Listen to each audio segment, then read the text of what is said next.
வளம், கண்ணல் வளம், சோரிய வளம், சென்னல் வளம் நிறைந்த நாடு வடநாடு. சரி. வடநாட்டில் ஆமா அன்னகிரி என்ற வட்டணம் வந்து இருக்கின்றது. சரிதாம்மா. அந்த அன்னகிரி வட்டணத்தில் அழகான ஒரு அம்மையப்பர் திருக்கோவில் இருக்கிறது. சரி. அப்படி அம்மையப்பர் கோவில் என்றால் சிவசக்தி ஆலயம். ஆமாம்மா. அந்த சிவசக்தி ஆலயத்தில் சரி தினத்தோறும் பூஜை செய்து வருவது யார் வாருங்கள்? யாரு யாரு? 61 மறைவருக்கு தலைவி பாப்பான் தான் சிவபாபான். அதாவது அந்த கோவிலில் தினசரி 60 மறைவர்கள் பூஜை செய்கின்றார்கள். ஆமா. அந்த 60 மறைவர்களில் முதலாக விளங்கக்கூடியவன் தான் சிவபாப்பா. சிவபாப்பான். சரி. அந்த சிவபாப்பான் ஆமா தினத்தோறும் பூஜை செய்து வருகின்றார். சரிதான். அப்படி வருகின்ற நாளையில் சரி ஆனால் ஒன்று என்னம்மா? தினந்தோறும் சிவசக்தி ஆலயத்தில் பூஜை செய்து வருகின்றார். ஆமா.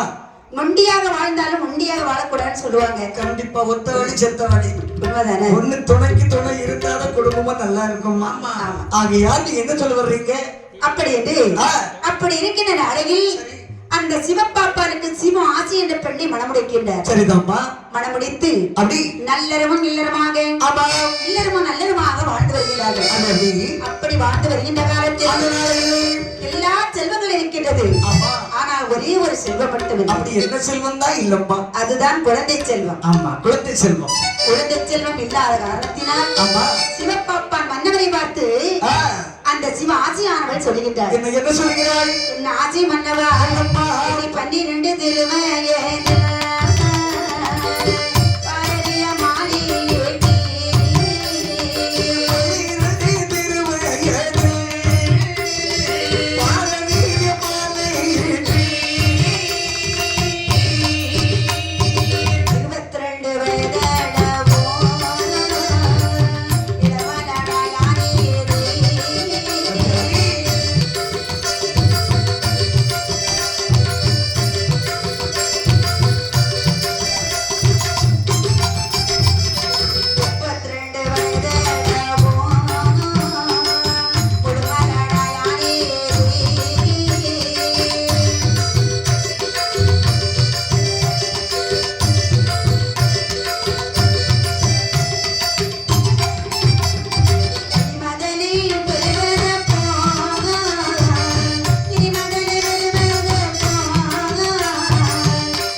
சிவாஜி சொல்லுகின்றார். என்ன சொல்லுகிறார்? என் ஆசி மன்னவா, 12 திருவயதில் பாரறிய மாலையிட்டீர்கள். உண்மைதானம்மா. 22 வயதாகிய இளமரடாய் இருக்கின்றேன் மன்னவா. ஆமா.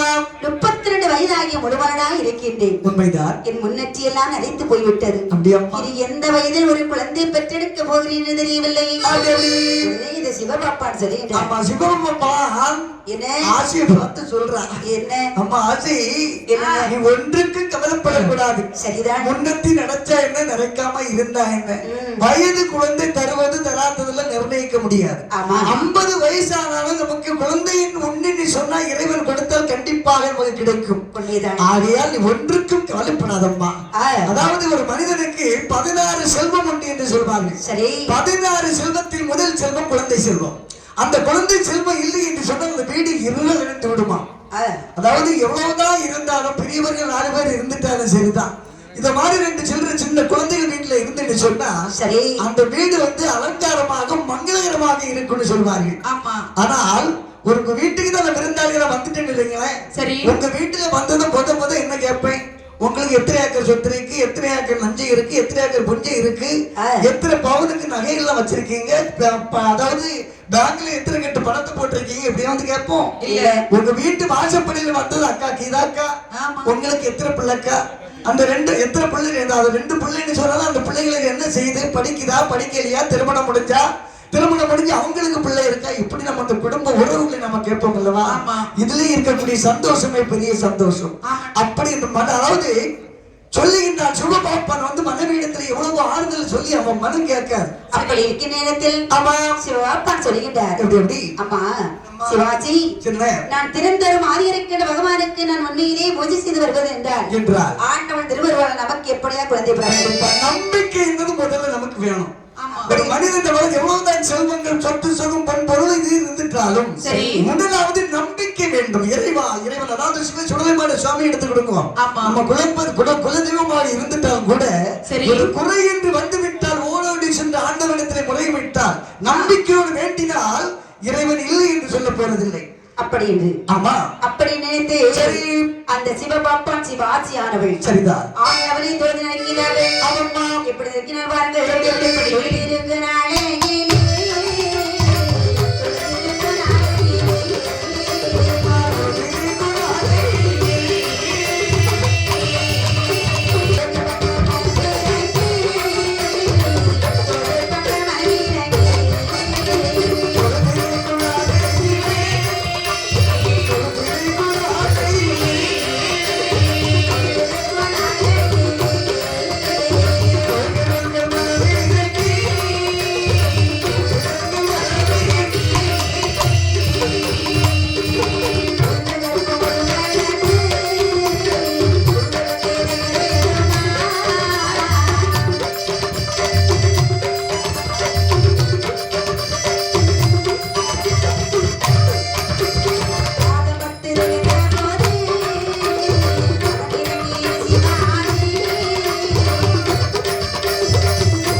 இருக்கிறாளே ஆண்டவன் திருவருளால் இந்த சிவ ஆட்சி பெண்ணானவள் ஆண்டவன் திருவருளால் கருவுற்றாள்.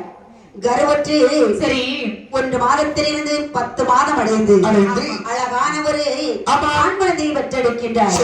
பெற்றெடுத்த குழந்தையை நீராட்டி சீராட்டி தங்க தொட்டில் போட்டு தாலாட்டி குழந்தைக்கு பெயர் வைக்கணும் அல்லவா? சிவபாப்பானுக்கு ராசிக்கு பிறந்த குழந்தை ஆண் குழந்தைக்கு என்ன பேர் சொல்லுங்க பாருங்க.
தாசிக்கு பிறந்த ஆண் குழந்தைக்கு ஆமா வேதியன் என்று பெயர் சூட்டுகிறார்கள். சரிதான். வேதியன் என்றால் வேதவன். ஆமா வேதவன் என்று பெயர் சூட்டி நாளை மேல் பொழுது வண்ணமாக வளர்த்து வருகிறார்கள்.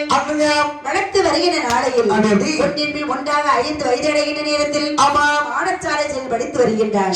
இப்படி இங்க இருக்க அதே அம்மைப்பர் ஆலயத்தில் சிவகாமி தாசியானவள் நாட்டியம் புரிந்து வருகின்றார். சரிதான். ஆனால் தினந்தோறும் நாட்டியம் புரிந்து 41 தாதிக்கு தலைவிதான் இந்த சிவகாமி தாசி. சரிதான். அவளும் தினந்தோறும் ஆதிரைக்கிற பகவானு சிவசித்தி ஆலயத்தில் நாட்டியம் புரிந்து வருகின்றார். சரிதான். நாட்டியம் புரிந்து வருகின்ற நாளையில் அவளுக்கும் எல்லா செல்வங்கள் இருக்கின்றது. ஆனால் ஒரே ஒரு செல்வம் மட்டுமில்லை. என்ன செல்வம்மா? அதுதான் குழந்தை செல்வம். ஆமா, எங்க பார்த்தாலும் குழந்தைகளே தான் இருக்கு.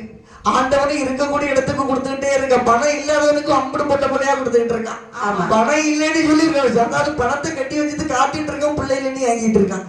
இந்த உலகத்துல ஆண்டவனுக்கு எது எது எப்படி எப்படி செய்யணும் அவனுக்கு தெரியத்தான் செய்யும். இருந்தாலும் நமக்கு ஒரு மன ஆறுதல் வேணுமில்லாமா? கெட்டுக்கட்டா இருந்தாலும் 4 பொட்ட பிள்ளை அந்த காலத்துல ஒரு பிள்ளைக்கு எப்படி கொடுக்க வேண்டியது இருக்கு. அது அந்த காலத்துல என்னன்னா 3 ஆம்பளை பிள்ளை, ஒரு வீட்டுல 3 ஆம்பளை பிள்ளை பிறந்திருக்கு. சரி, 3 பேருக்கு மூத்த பிள்ளை ஆம்பளை பிள்ளை, 2வது பிள்ளை ஆம்பளை பிள்ளை, 3வது பிள்ளை ஆம்பளை பிள்ளை. 3 பிள்ளை பிறந்தது 3 சாக்கட் மாட்டுல கட்டி போட்டிருக்காரு. சாக்கது கட்டி போட்டிருக்குன்னு கேட்டா அவர் அந்த நாளையில பதிலே சொல்ல இல்ல. மூத்த பையனுக்கு 27 வயசாச்சு. 3 சாக்குல ஒரு சாக்கு எடுத்து கம்மக்கொட்டு வச்சுட்டு ஒவ்வொரு வீடா ஒவ்வொரு ஊரா திரியிறாரு. அதாவது பொண்ணு பார்க்க அவருக்கு இல்ல, பையனுக்கு. ஆமா, இப்ப அதாவது என் மகனுக்கு பொண்ணுண்டோ சாக்கு கம்மக்கொட்டு எடுத்துட்டு சம்பந்தக்காக போற வீட்டுல கேட்கக்கூடிய அளவுல கேட்கணும். நம்ம வீடு முதல்ல எப்படி இருக்கு நம்ம முதல்ல புரியணும். நம்மள விட்டுட்டு அடுத்தவன் தருவான் அவனோட எதிர்பார்த்து சாக்க விரிச்சுட்டுனா தருவானா? அது எப்படி தருவான்? ஆமா, பொய்யாச்சுன்னா இப்படி பணச்சாட்சியோட நம்ம பிள்ளைக்கு இவ்வளவுதான் படிச்சிருக்கான், வேலை பண்ணி அத்தை குத்தையா தான் இருக்கு. யாரையும் சரி, நம்ம வீடு 3 ஆம்பளை பிள்ளைக்கு ஒத்த வீடு தான் இருக்கு. இந்த 2 பிள்ளைக்கு வீடு போடணும் தரக்கூடிய யோசிக்க தானே செய்வான். உடனே 1 பவனும் 10 லட்சமும் ஒரு காரண்ட் அருவியா ஐயாடி விழுந்துருக்கா. ஆமா, அவன் என்ன செய்ய யோசிக்காம தான் விடுப்பான். 4 வட்ட அறிஞ்சு 4 ஊர் தெரிஞ்சு இப்படியே மகளுக்கு ஜம்ன கேட்டிருக்க வந்திருக்கான். இவன் கொடுக்கலாமா கொடுக்கப்படாதா? நல்லவனா இருந்தாலும் பக்கத்து வீட்டுக்கு தட்டி விட்டுறான், கொடுக்காதம்மா. அப்படி நிறைய ஆட்கள் இருக்கு. ஆமா, அப்படித்தானே. ஆனா கடைசியில் இருந்துச்சு இப்படி ஒவ்வொரு வீடா போய் வந்துகிட்டே இருப்பான். பையனுக்கு சம்பந்தம் ஐயா 45 50 வயசு 45 வயசாவது இப்ப குறைய பார்த்தோன்னு சொன்னா எங்க ஊர்ல நிறைய பையமா 40 வயசுக்கு 4-5 பையமா இருக்கான். பீடி கிடையாது, சிகரெட் கிடையாது, தண்ணி கிடையாது, எந்த கெட்ட பழமும் கிடையாது. கடையில போய் டீ வரை குடிக்க மாட்டான். அந்த பையன் மாதிரிலாம் செவனேன்னு கை கட்டிட்டு பார்த்துட்டு வீட்டுல இருக்காங்க. இந்த ஒண்ணுக்கு ஆவாதவங்க 16-17 வயசுல வீட்டுல அடி போட்டு சண்டை போட்டு பைக்கு செல்லெல்லாம் வாங்கிட்டு தெரியாம பாத்தியா? ஆமா, அவன் தான் 16-17 கூட்டிட்டு போயிருக்கான். அவனுக்கு அமையக்கூடிய சம்பந்தம் நல்ல பிள்ளைகளுக்கு அமையாம இருக்குது. ஆகிய கெட்ட சாக்கு ஒவ்வொரு வீடா கொண்டு போய் இந்த பையனுக்கு 45 வயசுலயும் பிள்ளை கிடைக்கிறது. பார்த்தாரு, எருமை இப்படிதான் போனால கிடைக்காதுன்னு சொல்லி எந்தெந்த வீட்டுகள்ல முதல்ல போறாரோ அந்த வீட்டுல இருந்து திரும்ப முதல்ல ஆரம்பிக்காரு. எப்படி ஆரம்பிச்சா? அம்மா நீங்க தந்தது போதும் பையனுக்கு கொடுங்க.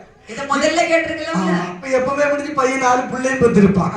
ஆனால் நினைக்கின்ற சிவகாமியானவள் என்ன பண்ண நினைக்கிறார்? சிவகாமி தாசியானவள் சரி ஆதி இருக்கின்ற பகவானை இதோடு நிற்கின்றாள். அப்படி ஆதி இருக்கின்ற பகவானி இந்த என் வயதுக்கு பின்னால் சரி இந்த அம்மையப்பர் ஆலயத்தில் நாட்டியம் புரிய வேண்டும் என்று சொன்னார். எனக்கு ஒரு குழந்தை வேண்டும் என்று சொல்லி ஆறு இறைக்கின்ற பகவான் நினைத்து அழகாக தவன் இருக்கின்றார். தவன் இருந்து ஆண்டவன் திருவருளால் இந்த சிவகாமி தாசியானவள் கருவுற்றார். கருவுற்று ஒன்றாக 10 மாதத்தை அடைகின்றார்.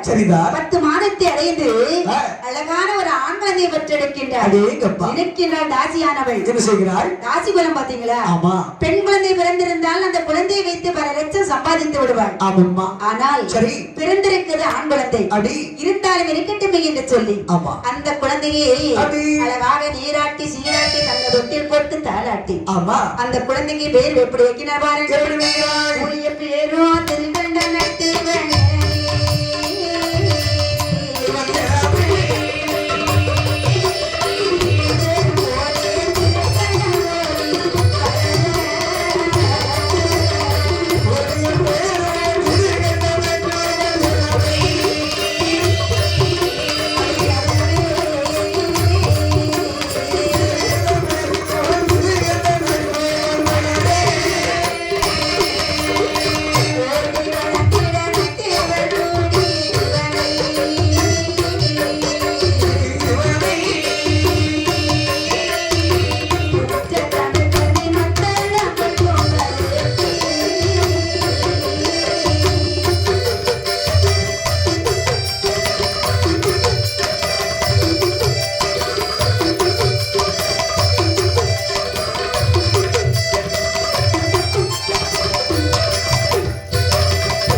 இருக்கு. சரிதான். குழந்தை பிறந்ததோ அப்படி சீராட்டி சீராட்டி தங்க தொட்டில் போட்டு தாலாட்டி. சரிதான். குழந்தைக்கு பெயர் வைக்க வேண்டும். அப்படி திருகண்ட நட்டுவன் என்று சுட்டுகின்றார். சரிதான். நட்டுவர் என்றால் கொட்டுபவர். ஆமாப்பா. அப்படிதானே? அப்படி திருகண்ட நட்டுவன் என்று சுட்டி நாளை முதல் வண்ணமாக வளர்த்து வருகின்றார். ஆமா. அவரையும் ஒன்றின் ஒன்றாக 5 வயது அடைந்ததும் பாடசாலையில் படித்து வருகின்றார். சரி. இப்படி இருக்கிற நேரத்தில் மீண்டும் சிவகாமி தாசியான நிற்கின்றார். ஆதிகரிக்கின்ற பகவானி, இதை அமைப்பு ஆலயத்தில் எனக்கு பின்னால் இந்த கோவிலை நாட்டியம் புரிய வேண்டும் என்று சொன்னால் ஒரு பெண் குழந்தை வேண்டும் என்று சரி அந்த ஆதிகரிக்கின்ற பகவான் நினைத்து தவம் இருக்கின்றாள். இருந்த சிவகாமி அப்பொழுது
சரி உண்ணாமல் உறங்காமல் எனக்கு ஒரு கண்டிப்பாக எனக்கு ஒரு பெண் குழந்தை விளக்க வேண்டும் என்று சொல்லி பகவானை நினைத்து தவம் இருக்கின்றார். சரி தவம் இருக்கிற நேரத்தில் பகவான் அந்த சிவகாமி தாசியானவளுக்கு அருளை கொடுக்கின்றார்.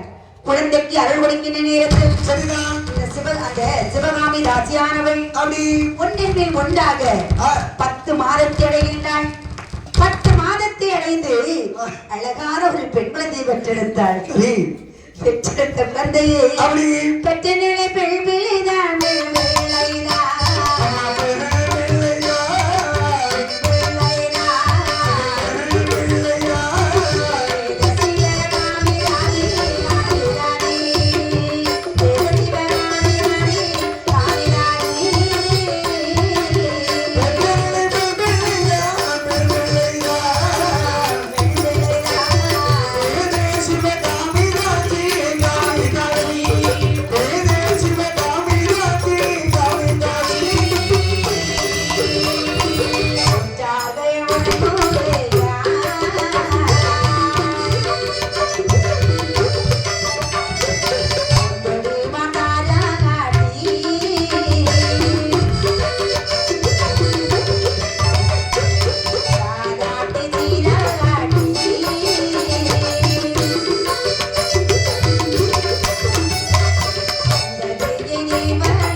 சிவகாமி தாசியானவளுக்கு பிறந்த பெண் குழந்தையை அழகாக குழந்தை பிறந்ததும் அழகாக நீராட்டி சீராட்டி தங்க தொட்டில் போட்டு தாளாட்டிருக்கிற நேரத்தில் அக்கம் பக்கத்துல உள்ளவெல்லாம் சொல்றா என்ன சொல்றா? இப்படி அக்கா என்னடி?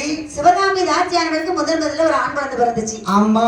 அதை நீ பார்க்க வந்தியா? நான் பார்க்க வரல, சொல்லி கேள்விப்பட்டேன். உனக்கு பார்க்க வர்றதுக்கு எங்க நேரம் இருக்கு? நேரம் இல்லை, நம்ம வீட்டுல அவ்வளவு வேலைம்மா. ஒரு மணிக்கூர் இடைவேளை இருந்தா உடனே போய் வீட்டுல போய் எட்டி பார்க்க போறோம். உங்க வீட்டுக்காரர் போல எங்க வீட்டுக்காரர் இருக்காரு. காலையில 8 மணிக்கு எழுப்பாரு, காலையில டீ கடையில போய் தெரு தூக்குன மாதிரி உட்கார்ந்து இருந்துக்கிட்டாரு. 9:10 மணிக்கு வீட்டுக்கு வராது, ஏதோ டிஃபன் உண்டாடி கேட்டு வாங்கி சாப்பிட்டுக்கிட்டு மீண்டும் இந்த போன மாடலாம் சில வீட்டுல சொல்லுவா, போன மாட்டம் தேடுவாரம் இல்ல, வந்த மாட்டை பிடிச்சி கெட்டுவாரம் இல்ல. ஆமா, இப்படிதான் நம்ம தமிழாக்கார அண்ணனுக்கு வீட்டுக்கு ஒரு நாள் போனேன். அண்ணன் முருகன்னு இருக்காருன்னு வீட்டு அம்மாட்ட கேட்டேன். அந்த அம்மா சொல்லுவீ, அண்ணே ஆமா அண்ணே அந்த மாடு இப்படி இந்த அதாவது கேட்டது அந்த அம்மா சொல்லக்கூடிய மரியாதைன்றது ஒண்ணு இருக்கு. ஆனா அந்த அம்மா சொல்றா, அந்த அண்ணன் எங்கன்னு கேட்டதுதான் உண்டு. இந்த பாருங்கோ, அது இந்த மாதிரி வழக்கமாற போச்சு. என்னது போச்சு கேளுங்க. அப்ப எப்ப வர்றான்னு கேட்டேன். சாயங்காலம் வந்தா வர்ற, இல்லைன்னா வராமலே இருக்கும். புருஷனுடைய நிலைமை வந்து ஆடு மாடு படாத பாடு. நிறைய வீடுகள்ல அந்த பாடுகள் நிறைய நடந்துகிட்டு நடக்கக்கூடிய நம்ம மாதிரி ஆம்பளைகள் நிறைய ஆட்கள் அப்படிதான் இருக்கு. அவ்வளவு மரியாதை. ஆமா, 12 மணி சாப்பாடு எப்படின்னா சாப்பாட்டை எதிர்பார்க்கறது இல்ல. டாஸ்மார்க் எப்படா திறக்கணும் கடை 11:45 அப்படியே குத்த வச்சு உட்கார்ந்து எப்ப வருவோம் பாலத்தை வந்துடாம நேரம் திறந்துடாம கைகால் ஆடிக்கிட்டு இருக்க அப்படின்னு சொல்லி அதே ஒரு நோக்கத்துல இருந்து வீட்டை கவனிக்க மாட்டான். அந்த அம்மா தான் வீட்டுல வேலையெல்லாம் பார்க்கணும். அதே மாதிரிதான் நானும் என் வீட்டுல அவ்வளவு வேலையை நான் தான் பாத்துக்கிட்டு இருக்கேன். அது நாங்க கேள்விப்பட்டோம். இடி உழுவாரி கட்டி போட்டு நான் பண்ண வேதனை. அப்படியா? அப்படி என்று சரி உடனே நினைக்கிறேன். எங்க வரையா சிவகாமி தாட்சியோட ஒரு பெண் குழந்தை பிறந்திருக்கு. சரிடி, போவோம். அந்த குழந்தை அவ்வளவு அழகா. நீ பார்க்க வரியா? இந்த பாரு, என்ன நீ போகக்கூடிய நேரத்துல வரமாட்டேன்னு சொல்லுவேன். என்ன நான் வர்றேன், நீ எப்ப போறேன்னு சொல்லி நான் வந்துட்டு இருக்கேன். பாருடி, சொல்லு. குழந்தைக்கு பேர் சுட்டுவில்ல. ஆமா, நீ வரியா? புறப்படி நானும் வர்றேன். என்ன கொண்டு வர்ற? கொண்டு வர்றதுக்கு ஒண்ணுமே கையில காசு இல்லடி. ஏன் ஒண்ணு இல்ல? ஆமா, இருந்ததெல்லாம் எங்க வீட்டுக்காரத்துல புடிச்சு அடிச்சுக்கிட்டு இருக்கேன். கையில இருந்த பொருள்ல ஒண்ணுமே இல்ல. ஆனா நான் ஒண்ணு சொல்லட்டுமா? என்ன? நீ எப்படியாவது மாதிரி எல்லாம் எடுத்து வச்சிருப்பா இல்ல? மேடை ஏறி நீ மோதிரம் போடுவோம் பக்கத்துல போட்டோ அவ மோதிரம் எடுத்து வச்சிருப்பா. அதுக்கு உனக்கு என்ன? எனக்கு இல்ல, அவளோட சின்ன போட்டோ எடுத்துடலாம்ல. வந்தன்னு ஒரு பேர் இருக்கும்ல. இப்படியெல்லாம் தெரியறியா எப்படி? இல்ல அப்படி ஒண்ணும் கிடையாது.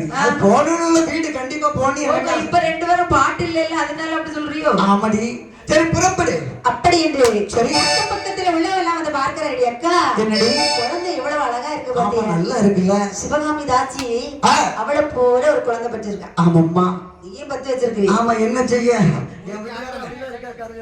இந்த பாருமா, பிள்ளை நல்லாதான் இருக்கு. பிள்ளை பார்க்கும்போது பக்குவமா வளர்த்தா எப்படி இருக்க முடியா? ஆமா, அப்படின்னு சொல்லி பார்த்தவர் கண்கள் விடுவதை போலவே பார்த்து கொண்டிருக்கின்றார்களா? சரி, இந்த பிள்ளையுடைய அழகு எப்படிமா இருக்கிறது? இந்த குழந்தை குழந்தைக்கு பெயர் சுட்டு வேல. ஆமா, இந்த குழந்தையுடைய அழகாக இருக்கிறது. சரி அக்கா, என்னடி இந்த குழந்தைய முகத்துல லட்சுமி கடாட்சம் அமைஞ்சிருக்கு. ஆமா, அப்படின்னா சரி இந்த குழந்தைக்கு லட்சுமி என்று பேர் சுட்டினால என்ன? அதுவும் நல்ல பேர் தானடி. அப்படி என்று ஆமா, அந்த சரி சிவகாமி தாட்சியாவை பெற்றெடுத்த பெண் குழந்தைக்கு அவம்மா லட்சுமி என்று பேர் சுட்டி 4 பேர் வண்ணமாக